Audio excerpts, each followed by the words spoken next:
takie zdjęcie mojego dziadka ze strony mamy, Józefa Kulawika, który ma 14 roków, z tego co go dodata na tym zdjęciu. Stoi przy takiej wielkiej tokarce, taki synek chudy się śmieje. I ja wiem, że on rok później zrobił ta patelnia. Ja mam takie dwie, ale ta to jest jego pierwsza praca, tak choćby po drugiej klasie szkoły zawodowej, tak by my tu dzisiaj przerobili. Podziwiajcie, jaką ona jest piękną.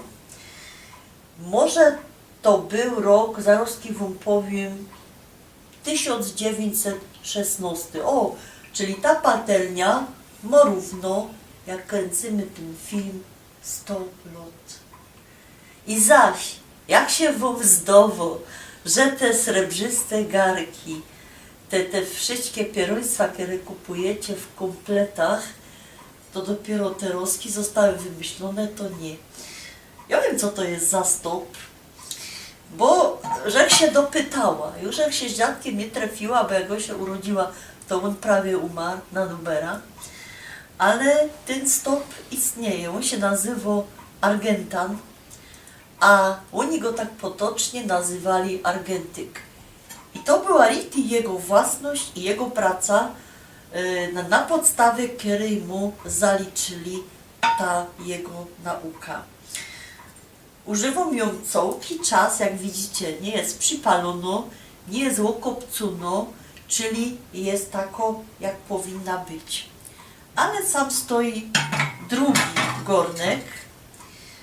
Ten to akurat znocie, bo teraz jest moda na taki design, nie? Żeby bulcloki stały po domach. Mój nie stał. Moja dzieła piąte pokolenie, co go używam.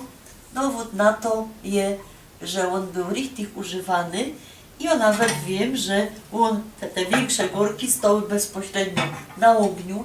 Na tych górkach się ważyło i ja je bardzo dumno, że ja nie potrzebuję chodzić do sklepu i kupować bulcloków, no ja ich mam aż 5.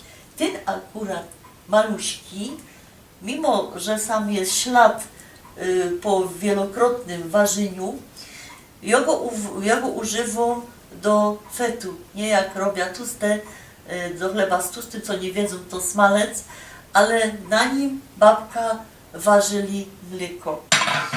Także widzicie, ja bym specjalnie chciała pokazać te dwie rzeczy.